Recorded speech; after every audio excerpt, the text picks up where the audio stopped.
Welcome everybody. Oh, Andy, we got you in big again. Me big again. Where's your red Welcome nose, everybody Mike? to the Block 9 podcast. Myself, Andy, and Marcus, we're here to bring you our post-match analysis on the Argyle game. So without further ado, let's crack on.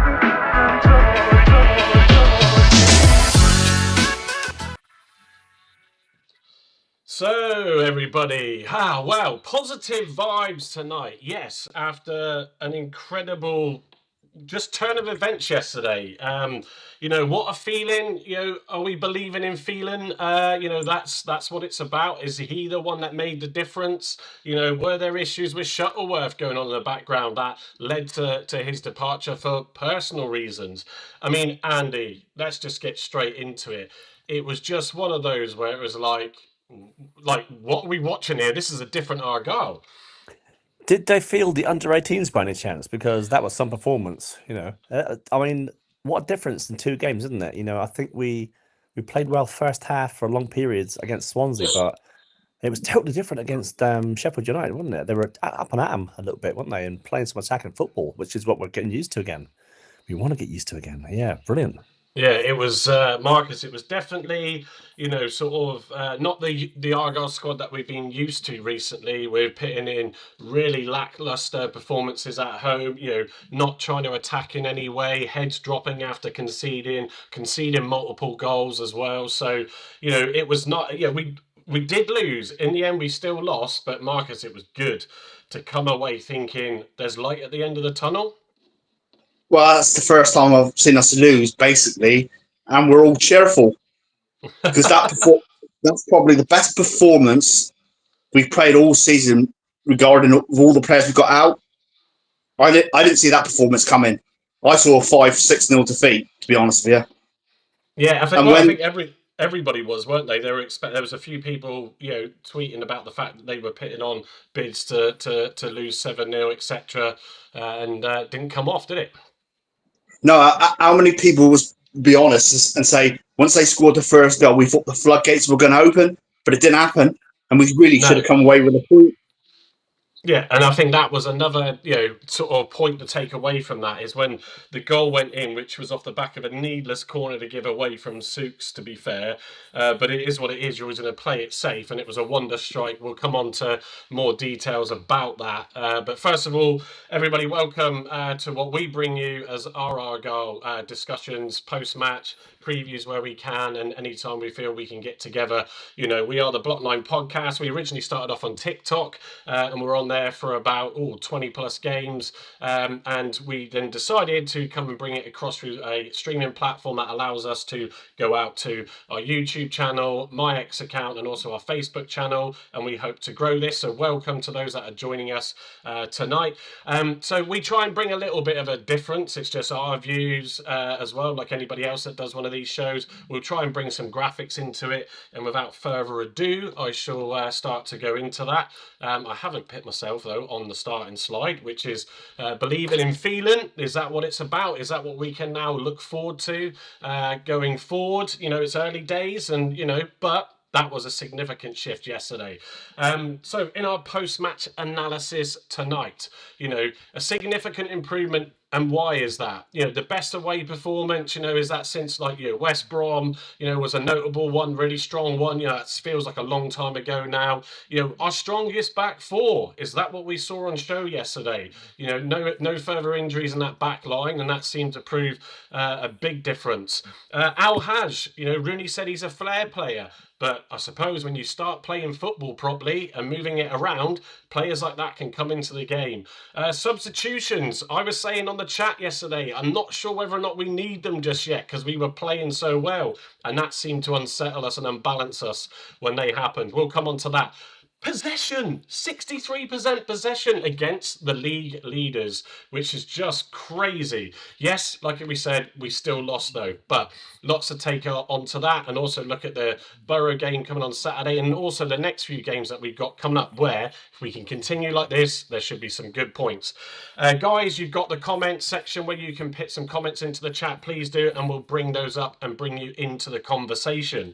So Andy, going to start off with yourself. The lineup, we all sort of looked at that and went, that's interesting. Strong back four. You got Haz coming in there. We were wondering how exactly it would set up. But that was pleasing to see. We didn't see Paulson, we didn't see Better. No disrespect, so we were quite happy to see that to start with, weren't we? Yeah, definitely. The only sort of things I had concerns before the match was Bundu and Obafemi, to be fair. The rest of it looked really good setup. Back four especially, Mumba playing at right back, his natural position, I believe, and then Galloway playing on the left. Gibson and Zooks, the strong, players in the middle. They seem to sort of build off each other, don't they? Zooks and Gibson. I think Zooks is a better player when Gibson's is inside. And then looking at, sort of the midfield and El Haj actually played really well yesterday. I'm lucky not to score. But yeah, the only concerns really were sort of Bundu and Obafemi for me. But two players that sort of I felt actually. I mean, look at the scores. From FOTMob. Bundu's up high on there in 6.9. Obafemi 6.5. Bundu just really surprised me. Every player. I think it's fair to say, Andy, in that game yesterday, sort of did really well. I know Hardy scored a low 5.8, but to be fair, he was still assisting with the high press, trying to disrupt Sheffield United in the defensive line. He had that flick on header. It wasn't a brilliant game for him to get completely involved, but there isn't anybody you could say put a foot wrong yesterday, was there? I thought they played extremely well yesterday. It was a good team performance, and it begs the question: where's that been for the last few games? Where's that been against Bristol City and Cardiff and people like that? And suddenly when Mike Phelan turns up, is that the effect we've got now? Is that sort of where we go? That start point, right? You play it this way, or the door's there. I don't know, but it seemed to have an effect, didn't it? His coaching. Yeah, and I think we'll come on to sort of more details on those reasons later in the show because clearly there was a significant shift change. You don't expect that, I suppose, Marcus, do you? Like immediately. I mean, if we look at Swansea on Tuesday night. It was almost the same style of Argyle. Sort of Phelan was only watching on the sidelines in the warm up. He was sat in the dugout, but in terms of the style of play, it looked like nothing had changed. Shuttleworth had gone on Saturday, was it? I think that was confirmed. So it was just like, Phelan's going to be thinking, what have I done? But to see such a change in one game a few days later, you just don't normally get that, do you? No, but then again, like how hasn't had a look in for the last few games. All of a sudden, Shuttleworth goes. He's put straight back into the team. So you don't know if there's a bit of a conflict with the players and Shuttleworth. Yeah. Well, potentially, exactly that, isn't it? I'm just going to sort of share, guys. If those of that are in, if you're on X or especially, Facebook, please share. I'm just about to do that now, so we can, get sort of more people to join in the conversation with us. But yeah, I think it's an interesting one. You can see, one of the points on there is, Al Haj, that flair player that Rooney said that he was, and which was an interesting comment. Almost was that a dig at the player, but sort of as you said, Shuttleworth had a lot of stuff involvement in the training and would have been feeding stuff back equally to Rooney, and maybe there was just something going on. Don't want to spread the rumours. It is what it is, but he clearly made a difference, didn't he, in that game yesterday? Yeah, but I was listening to Phelan's interview. They were chasing him for quite a while, but he had a couple of family commitments. So obviously, this is something that's been going on for a while. Obviously, they might not have been happy with like the amount of injuries they've got. Shuttleworth's taking the training, and they're thinking that the injuries could be down to him. Yeah, it's. I mean, Andy, do you think there's something in there? I mean, it's no coincidence that Al Haj in the Luton game where he scored that brilliant goal. He was involved really well. You had Whittaker, you had Sissoko in that game. Obviously, Edwards in that game who have all been missing. When we were playing that sort of possession football and attacking. It worked for him, and in all the games since the Blackburn game, really, we haven't really been able to muster that. And so, is it no surprise then that he's looked invisible, as we've said, and others have in games, and he's not really made an impact when he's come on as a sub? Because clearly then he's got one style of play, and fair enough. Yeah, he needs a lot of creative players around him. We saw that when against Luton, when he had Sissoko there, when he had Whitaker there as well. You saw a different side to him, and he looked more confident. And it's his first game for us, and scored his first goal for us. It's you got to have that. If you've got a flair, yeah, Rami Al-Haj, just a flair player. It's just a flair player. He's got quality, he's got skills. Phelan sees that in him, but he needs to have the same sort of player around him. And I think dropping the likes of Houghton, who's not really. I'm not going to make a scapegoat of him, all right? But there are players that I wouldn't have in that side, that are they don't complement him. When you had Sissoko in there complementing his style of play, Al-Haj looked brilliant. And again, he looked back to his best yesterday with JB in there and Obafemi maybe. So this. It's one of those, isn't he? He will turn it on if he gets an ultimatum. I think he might have had a rocket up his backside and saying, "Look, you do it this way, or you're going." Yeah, absolutely. Potentially, could be a number of things really, but I think the most obvious one is that if we play to a style that suits him, then we could see a lot come from him.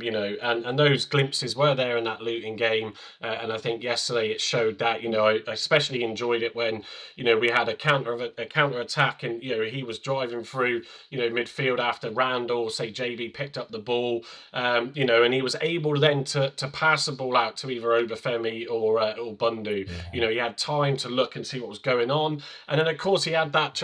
For the love of me, can't remember who put the cross in, but that deft little back heel flick, either side of Cooper, and that possibly could have gone in. There were some defenders there. Unfortunately, it went straight to him. But that just shows. I know what Rooney's probably meaning with the flair, because that is that type of style when you do that. But it was just a relief, I think, that we've said it, like I said, invisible in games, and is he really going to be able to adjust to this league? But seeing us play the style that we played, it's good that potentially then the investment in Al-Haj and the recruitment of Al-Haj, might actually prove to be a real positive. So, I mean, Marcus, anything to add really on how Al-Haj? Also, I noticed he had to go at Bundu for not closing down quick enough. So he's quite a feisty player as well as talented. So that's a bonus to our players that are quite loud on the pitch.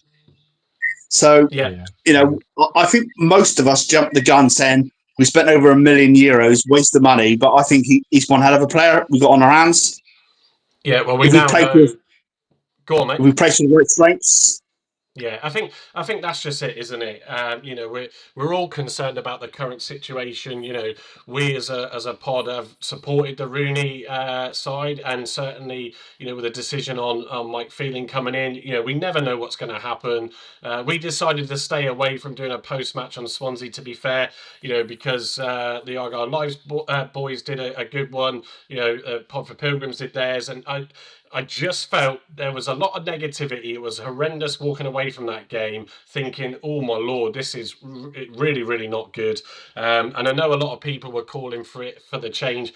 We said, and I personally felt, as well as Marcus and Andy, that Hallett will not get rid of him. And bringing the Phelan in when he said we need to support Rooney, was a good move. He's an experienced manager. We'll come on to more about that later on. But that in that first game, it is only one game, has made a significant difference. But the back four, second point on there, the back four, as we sort of alluded to earlier. Yes, okay, you got Edwards. If he comes in, do you switch back to Mumba on the left again? But that was probably one of our strongest back fours that we've had for a while, with Gibson out, with Galloway out, playing Og better, Andy, and then, sort of Poulsen, who really, isn't cutting it. That was a really strong defensive lineup, wasn't it? Yeah, it was, and we need to try to stick to that, because I think Mumba's naturally, better on that side on the right, and far more attacking. What do you think, Andy, though, it is that he's always used on the left? Because, and I'm rubbish memory-wise sometimes, but from what I recall, even Schumacher used him on the left, didn't he, a lot?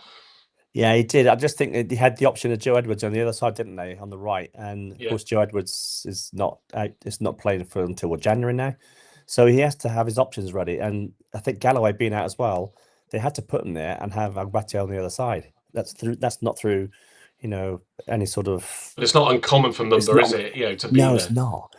We need sort of players of quality there. Now Galloway's back in. Hopefully, we can keep him fit, playing on that left. I think Galloway's a natural left-sided player, and Mumba's are obviously a right-sided player. Then Zooks and Gibson, the tower of strength in the middle. That's what we need. That's a solid back four there, and I think it's going to prove a big bonus to have them there. And if we can keep them fit, get more injuries to either of those back four, then we could be in sort of stew again, couldn't we?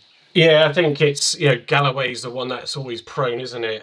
So we definitely need some strong recruitment there. Whether this investment comes or whether it doesn't, obviously Poulsen on was it a year contract we signed Poulsen on? But if we can't move him on, you've got a player there that clearly can't muster it, and obviously with the falling out with Rooney in the Bristol City game, won't help him at all to be probably sidelined for the rest of the season. Mumba, hasn't really sort of missed anything. We said that during the last international break, but yeah, Gibson obviously took that knock and was out for a few games, and it just shows how much it did disrupt that back line. So real positives. Anything to add, Marcus, for you on that back four?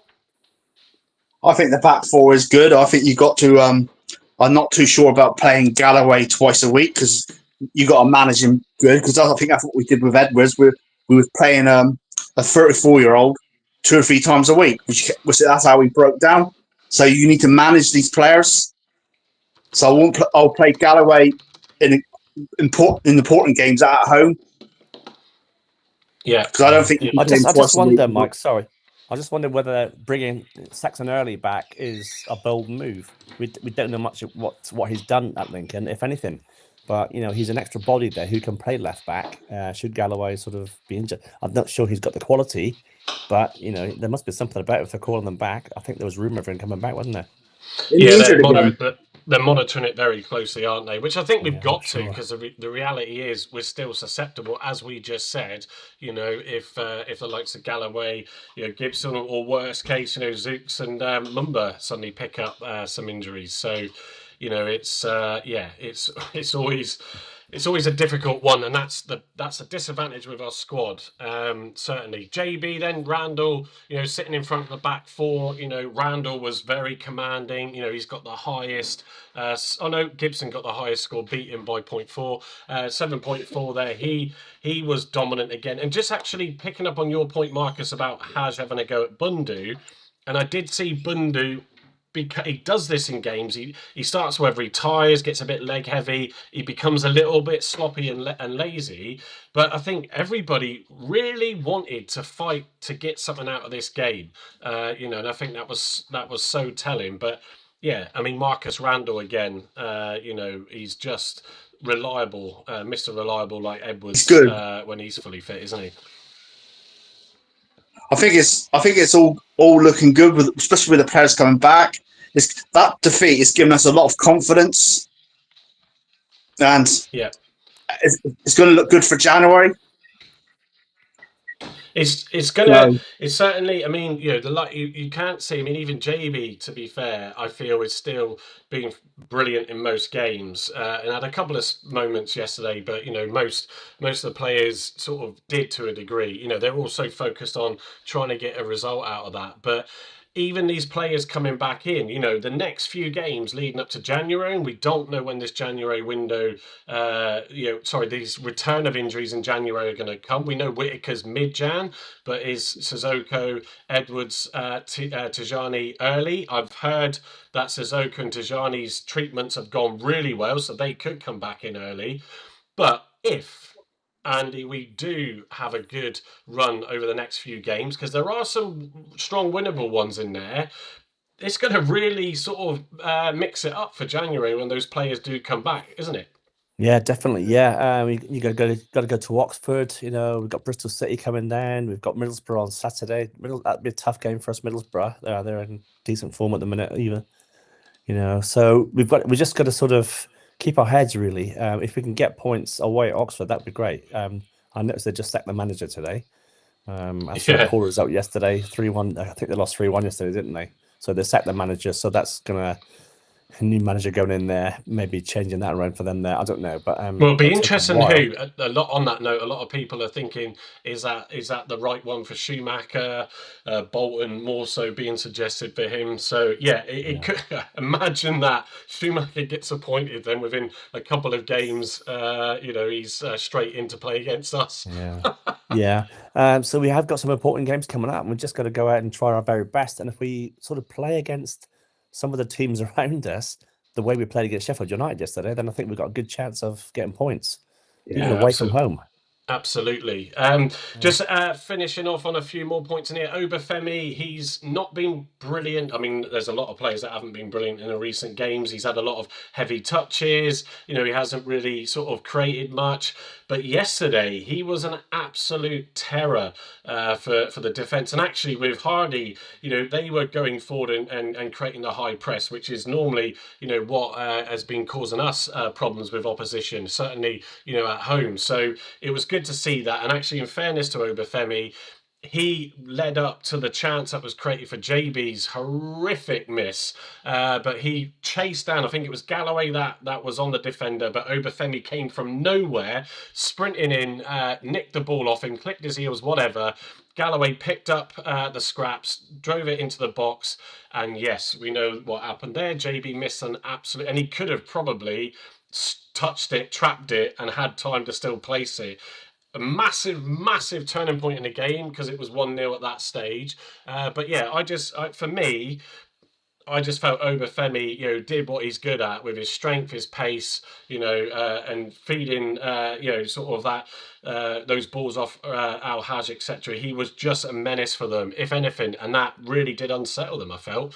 Marcus, what was your thoughts on Obafemi? I thought he was brilliant. I think that shot to JB, I think he could have trapped it, had a cup of tea, and still scored. So there's nothing more he could have done. He was running. He was brilliant. The energy was there. Everything was there, apart from the finishing touches. Yeah. No, and I think on that note, like even with Hardy, sort of lowest, sort of one of the lowest or the lowest, I think, score on there. But there wasn't. We had a lot of possession. That was clear from the 63%. And he didn't really got that flick on header, which was it going wide or not. Either way, we saw the brilliance of Cooper.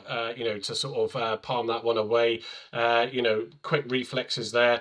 But I think when you have such a shift change in this squad, if we'd have seen goals going in, it would have just, I think we would have just been like blown away and like probably lost for words on here. But, so I think the fact that we're creating more play, these players seem to have found a way of playing, that will just come. We had, I think it was, I got it on the stats next. If I just go to that slide, shots on target for us, 4 versus United's 3, which is telling, but obviously, the penalty and that wonder strike of that, let's call it a wonder strike, but it was a brilliant strike for their first. We had 5 shots off target, so we were creating the chances, just that final quality again, but let's just hope that is an improvement that comes along. Possession, we've already noted throughout the game, 63-37. Did sort of fall off towards the end, which I'll come on to in a second. Corners, fairly even there. The rest, fouls, etc. The yellow cards, I have to say, I thought Sukes' yellow card was a bit unfair when he got that. And then I had to laugh at the keeper saves. It's only noting Grimmy as having 1 save, which is just mad against Sheffield United. So Andy, Bundu, the sort of real, I suppose, last player to pick up on, he was brilliant and did really well, like most players. For me, in the start of the second half, when we came at Sheffield United again, he had 2 or 3 chances down that right-hand side that he either fluffed the cross or missed the pass. And I was like, oh, come on, Bundu, don't drop off. And he did pick up again. But yeah, I mean, another starter game where he doesn't normally play well, and yesterday he did really well. Yeah, he's got that bit of power about him. He's a bit Jekyll and Hyde. He can be a bit clumsy sometimes, but then again, he can sort of score good goals, like we saw against Hull and Leicester last season. you know, he has got a bit of presence about him and the power. And they used the diagonal ball quite a lot, didn't they? I think Gibson was playing the diagonal ball, and there was always a diagonal ball going out to him, which was good. So he sort of runs onto that. But yeah, he does fluff his lines sometimes, doesn't he? Yeah, he is one of those, isn't he, Marcus? Where I think on a lot of people's list for transfers or to I think he's got a year left, doesn't he, until the summer. He's certainly on that. Do we keep or don't we keep? So I think he's got a massive opportunity to try and prove a case before Whittaker. Well, will Whittaker come back in Jan? He's probably going to go, but we don't know. But whoever comes in to fight for that space in the transfer window, Bundu's got a chance now to try and show that he can deliver that every game. I think the trouble with Bundu is he's too inconsistent, and that's what he needs to work on his game. You can't have somebody who's good one every 4 or 5 games. That's the problem he's got to work on. But I think with Whittaker, I think we're looking at the long-term replacement for Whittaker is meant to be Tegan Finn, but don't play him. Yeah. I know. So it's one you're passionate about. We tend to bring up when we've struggled at times. it's And I frustrating. get some of the arguments for that. Go on, mate. It's quite frustrating when you're bringing up a young player, but don't play him. Yeah. Why bring somebody up if you're not going to use them? No, exactly. And So I know some people listening. I've spoken to a good friend of mine, Gavin Jones. When we went up to Bristol City, and he is only 16, and we do have to be careful. And I think there is an element of that, and we can all turn around and go, well, Rooney's byproduct of coming on at such a young age. And yeah, okay, he's a different type of player, but. And also, there's a fair point to say in the way we've been playing prior to yesterday. When you're not creating much, it is then going to be hard for the likes of Finn. And what we could see is Finn getting used as a substitution in these games where we are playing well, and could cause defenses problems. So I'd like to. I'm itching to see him play and get a good chance in a good game to see what how big the hype is that Rooney's been given him. The sort of big point for me, and I did say, because it was when Bundu had his sort of mishaps at the start of the second half, and I was like, okay, I think we probably need to change it up and bring off Bundu, and I was also keen to sort of bring off Hardy, not because I thought he was useless in the game. I felt maybe Gray might bring a bit more up front with the physicality. Yes, you are losing Hardy's pace for that. But I remember putting in the chat, Marcus, you were saying, why isn't he made a subject? And I actually said, I actually would hold back at the moment because I felt our flow of play, we were still having a go at United. And was 75 minutes, just looking at the notes, Hardy came on for Gray as expected, really. Forshaw for JB. And then on 80 minutes, we had Obafemi for White, Wright, and Bundu for Izaka.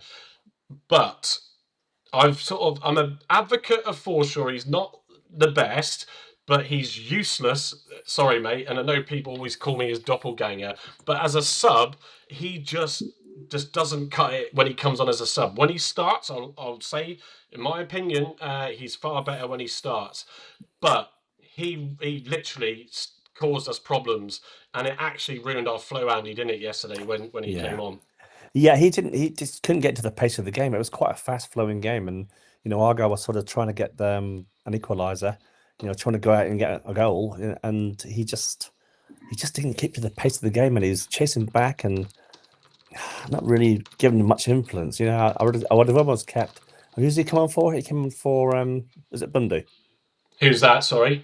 Who did Forshaw come on for again? JB. JB. Sorry. I would have almost kept JB on because I thought JB's got a bit more about him, pace-wise. Whereas Forshaw, he just didn't look at the races, did he, at all? He didn't influence the game at all. Yeah, it was just because I sit there and when he comes on, I'm like, sort of like I don't think he's fantastic, but I think he does have a smart footballing brain when he gets the ball midfield and he looks up, he doesn't panic, he's calm about where he hits the ball. But when he comes on as a sub, I just cringe when I'm watching it because I'm like, everybody's going to come out because it he should be more sharper. And I think sometimes he just probably thinks everybody's at his level of fitness coming on as a sub. I mean, I saw him kick a ball back.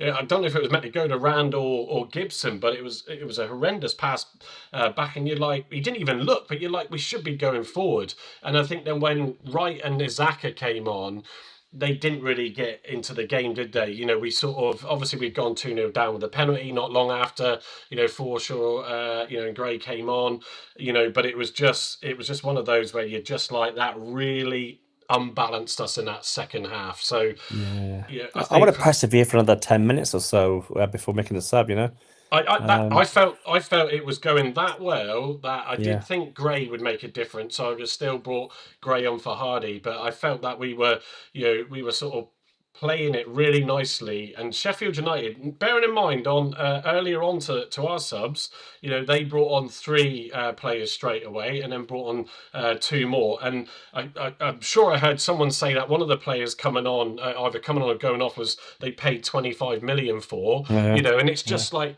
that's crazy. Yet they still couldn't work us out and get round us.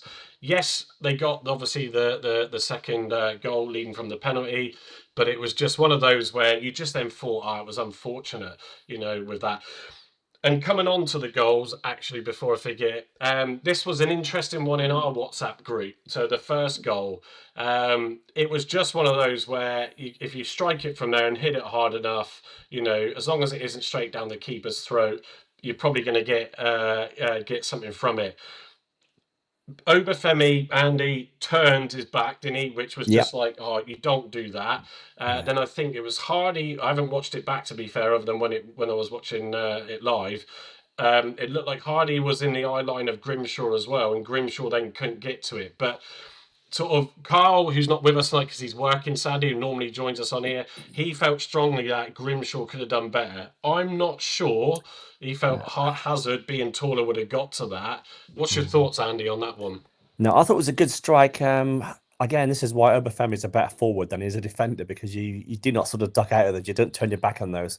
If anything, you face up to it, and if you're going to get kick in the knackers or whatever, or in the face, then you've got to take that for one. Take one for the team. Yeah. But it's the fact that he turned his back, and as he turned, the bloke hit it. It was a good strike, and the only place it was going to go was in the corner. I don't think anyone would have got that. I don't think Michael Cooper would have got that. To be fair, that was a great. That was a great sort of shot, really. Good goal, Yeah, I find with Hazard, I know sort of Carl's being sort of vocal in the chat that Grimshaw should be dropped, and sort of I can understand that. There's a few people that have sort of said that in the social chats. For me, I think Grimshaw, with a strong defensive lineup in front of him, he does pull off some good saves. He only had to make one, and I can't even remember it. So I can't even remember if it was a good one or not, to be fair. But Marcus, it's, I think for me, Hazard did prove really effective come the second half of the season for us. I was always a big advocate, of Hazard. But I think at times, Grimshaw susceptible at crosses and coming from the ball there. I think we can all agree on that. But for me, it was just one of those shots where it's just unfortunate. Unless you've got a clear sight of it, even the pace of it you're going to struggle to get to it. I don't think he would have saved that. The only thing I was disappointed with was Obafemi turning his back. That's the only thing I was disappointed with. But you can't blame Grimshaw for that. No, exactly. Cooper wouldn't have saved it. Wouldn't have done. No. I don't disagree. I know Carl says the long arms of Hazard would save it, but no, I don't think so. He's not quick enough. It's the pace. It's the pace that will get people in. Just before we continue, just wanted to welcome everybody that's joined us tonight. Look, we want to just bring our sort of Argyle streams to you. We've done this a lot on TikTok for quite a number of games as we started the season there, and we wanted to sort of bring this over to a few more audiences. TikTok's a bit more tricky with how it handles what are called stream keys, which allow us to use the platform platform that we're using now to stream to all the applicable channels. You'll be used to it. Those that follow Argyle Life, so everything that we do tonight is on our YouTube Block 9, Block 9 Podcast, our Facebook page, Block 9 Podcast. We are streaming it to my X channel because of the premium account I have on that at the moment. But we welcome you to it. Please get some comments in the chat. We'd like to get your thoughts on the game. You can keep on listening to us. Obviously, I've seen Ben Collins, who's joined us tonight as well, who's a regular. So evening, Ben. And I'm sure there's a few others that are on here tonight and like to sit in the background in silence.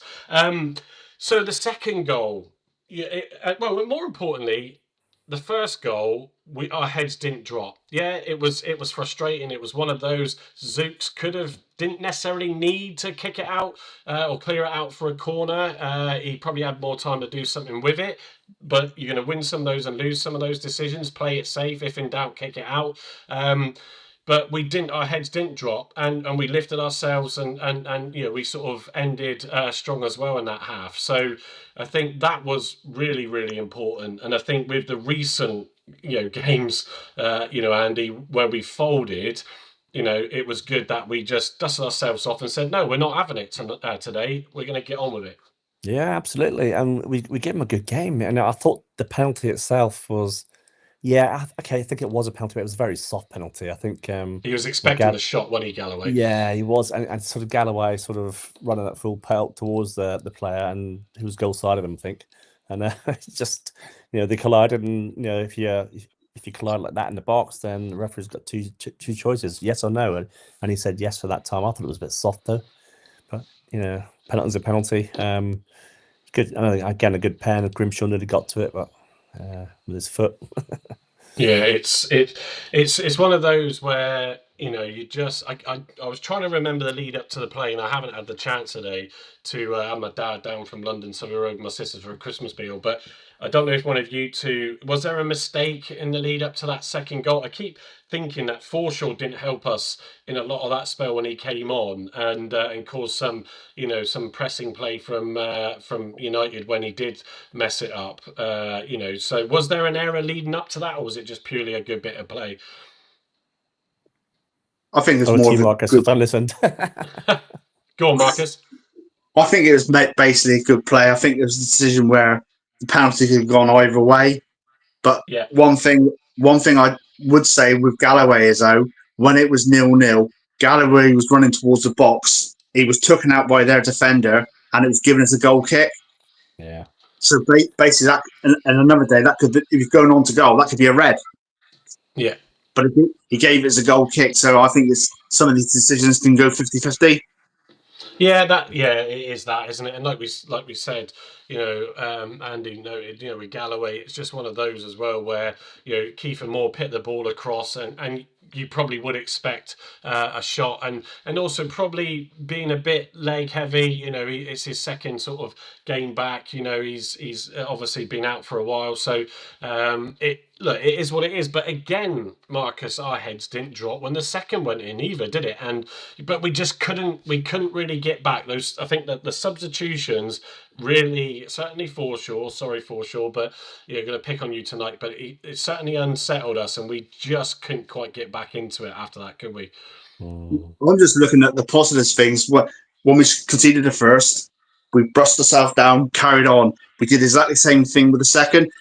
We didn't really expect, honestly, to get anything from Sheffield United, but it was the way that we're probably the only team that's caused them the most problems at their ground all season. On another day, we would have scored 2 or 3. Yeah, no, exactly. I think I think above all, it was funny actually looking at Twitter afterwards. I put a couple of posts out at halftime, full time, a couple of videos on my TikTok and stuff, and sort of was relieved really that actually we saw something. There's players that are there, and sort of it moves us on nicely actually. Sort of for the last 20 minutes.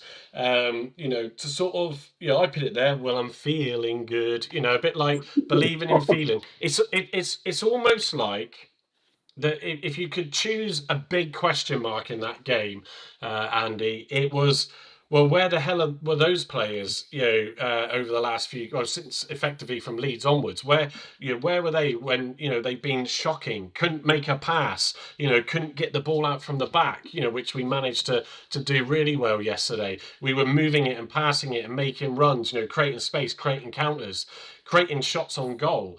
Yeah. So can that really be down to feeling? Considering Mondays, as we said earlier, there was no difference. I get the disruption with Shuttleworth going over the weekend, but there was no change whatsoever, and Phelan was only watching. To then a few days later, suddenly see a completely different Argyle. Yeah, I mean, we got a good footballing brain there in Mike Phelan that way when you think about it, and he's the Yep. wealth of experience he's had at United, and previous before that Norwich and teams like that. He's got a wealth of experience, and he sees that on the training ground. He'll see things and then he'll put things right. So, for instance, he'll see that Mumba's not a naturally left-sided player, so he'll put him on the right. So, right, I want you to go and play it right back now, and maybe he made that choice. I want to see Mumba at right back. I want to see Al Haj further up the field, and positionally, he's going to get that right. To play to the player's strengths.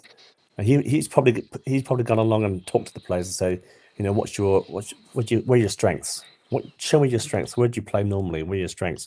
And I got a feeling that he's listened to the players and actually playing them where they think that their strengths are. So I maybe think just as simple as that.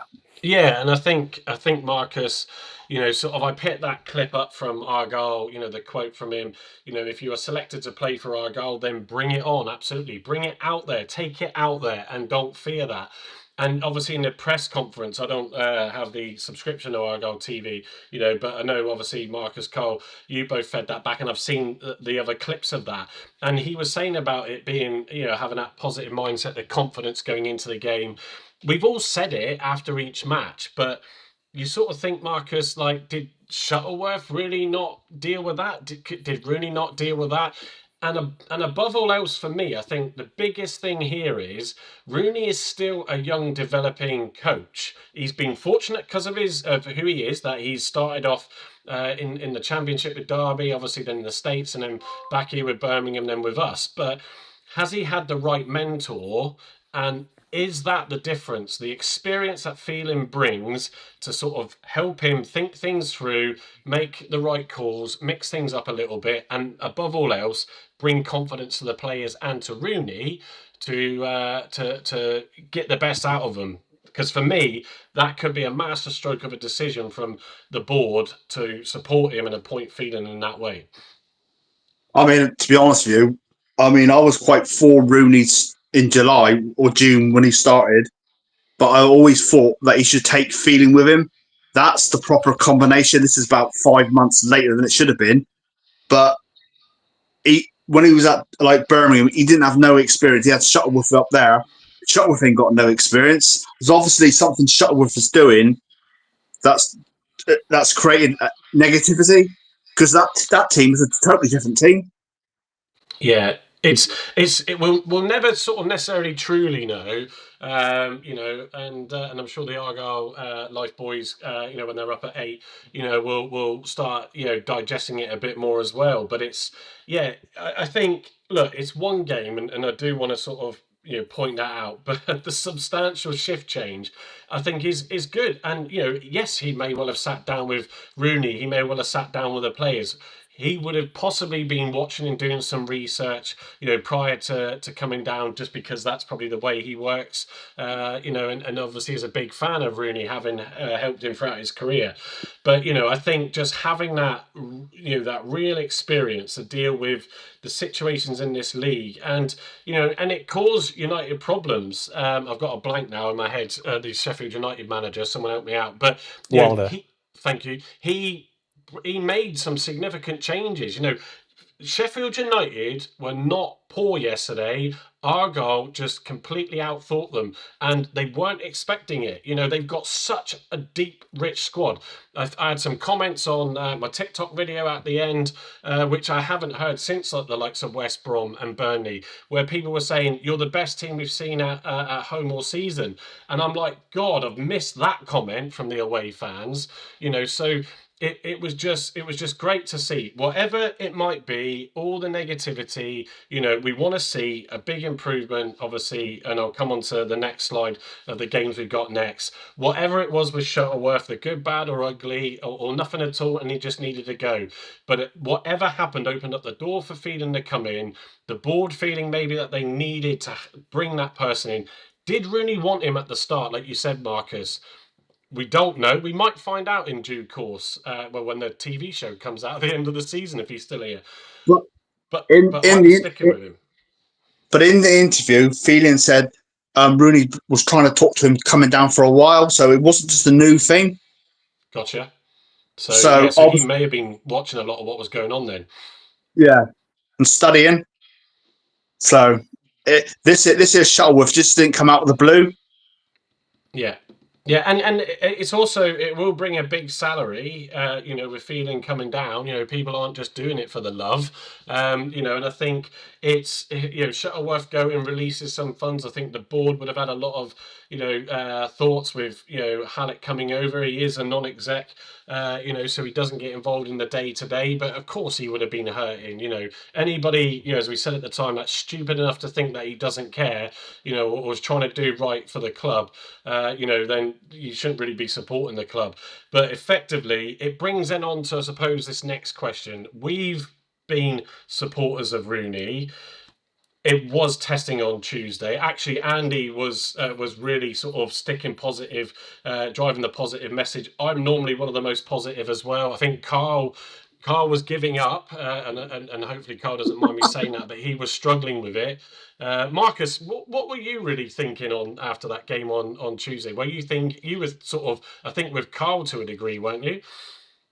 Yeah, I thought we're in trouble here. I thought, what a waste of money of Hal Had's. Grimshaw's a donkey. Paulson, where the hell did he come from? The lookalike Forshaw, my God, where did we pick him up from? Yeah, I thought, let me check the air. nothing was looking good. Otherwise, okay. Yeah, Bundu should go back to Nuki. Yeah. No, I think that'd have been harsh on Nuki then, wouldn't it?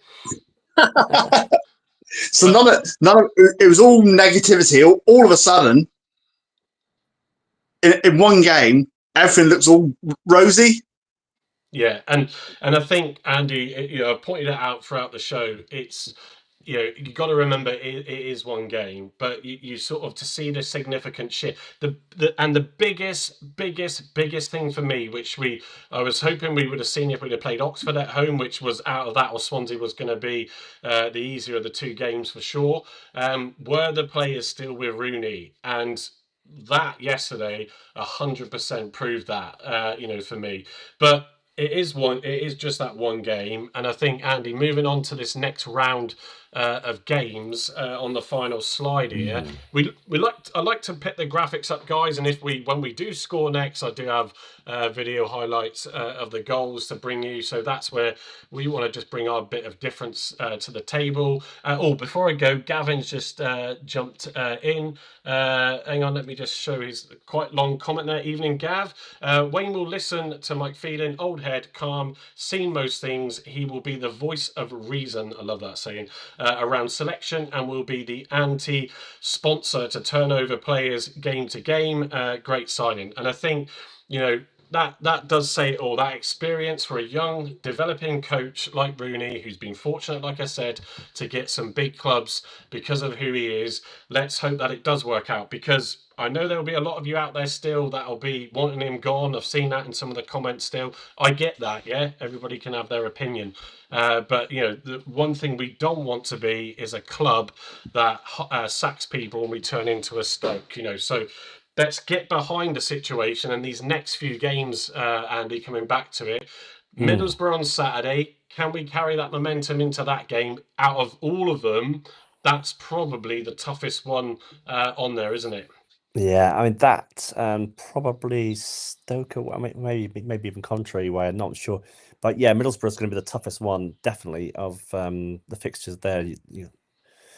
I think we could beat them if we play against them like we played against Sheffield United. We could beat them. we're going to get someone on the end of that on the crosses and getting the ball in the back of the net again. We've got to get used to scoring again, and I think teams like Coventry, we can go and maybe take a point up there. Oxford, we can go and win if they haven't got their manager in place by then. Bristol City, we should beat them, and we said that again up there, didn't we? Stoke, it's going to be a different one. But saying that, they're in free fall at the minute. They're down near us again now, aren't they? So there's a lot of football to be played there, isn't there? And if we can get, 8 points out of that, then I'll be happy. Yeah, I think Middlesbrough, being the obvious one, because of obviously where they are in the league, and I think they've had a pretty decent run as well of late. Coventry, they did get a result, sort of against Hull, wasn't it? And I was sort of sat there, and as that game was going on, and Andy was watching or listening, going, "Oh, come on, we need them to do one over Hull." But actually, although a draw would have seen us go bottom, and we would have still stayed bottom, it just meant that Coventry, this gap, starts to build for these clubs. But they've obviously got the new manager in Frank Lampard, and that could make it an interesting one for us. It's away from home, obviously, in that game as well. Oxford, they get whatever manager they sign. Like I said, could we see Steven Schumacher join Oxford, and within no time he's coming down, for the last game of the year to go into playing us. So they could, regardless of who it is, they could have a new manager bounce, but they've certainly been in a huge free fall after a fantastic start.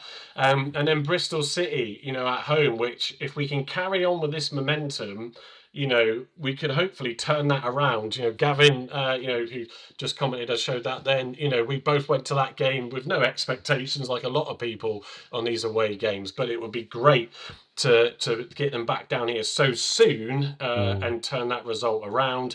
And then Stoke, who are, I'm trying to see where they are in the league, they're 17th, so they're still sort of teetering with inconsistency. So there's a really good chance going into the new year, as we play them, that we, could get some decent amount of points. I know it's still a challenge, and like I said, if we carry this momentum, but that could be huge while we wait for the wave of players to come back from injury. Yeah. Whether this investment turns up as well, and then we get even more to play with, or we just get what there is to bring in January. Beidou, Dan's, Marcus, you were saying earlier, weren't you? Is Dan someone that will still go in for? Why not? Go for it, in my opinion, because we got still a loan available. I mean, even though we don't know we got the investors yet, but they did say there is money available. But hopefully we do get Beidou, maybe a central midfielder, defensive midfielder. So yes, looking good, and all the players coming back. It's like new signings. Yeah, no, exactly. I think that's the thing. I'm just going to make us go large for for the ending here, but that's there we scary. go. Yeah. So please, no Adam Forshaw comments after yesterday's performance, or Jeremy Kyle, as people have called me on TikTok. It feels like one of Jeremy Kyle's old shows, based on some of our performances when we're doing our lives. But look, we're going to call it there, guys, because I know a number of you in here, I'm sure, will be going on to Argyle Life next. Got no issues with shouting out to the other shows, so you can get on and enjoy that. If you don't, go and check it out and hear more Argyle conversations about yesterday, and shocked reactions and stunned people on the panel there tonight, I'm sure. Equally, for us, we're just growing what we do. Like I said, we started off on TikTok. Myself and Andy thoroughly took to that and enjoyed it. Andy does a few shows on there as well. He does his live lounge, which he's doing. If you don't want to go to Argyle Life, so go to Andy's if you're on TikTok for his live lounge. But look, we enjoy this. We're Argyle fans. We're putting our opinion across.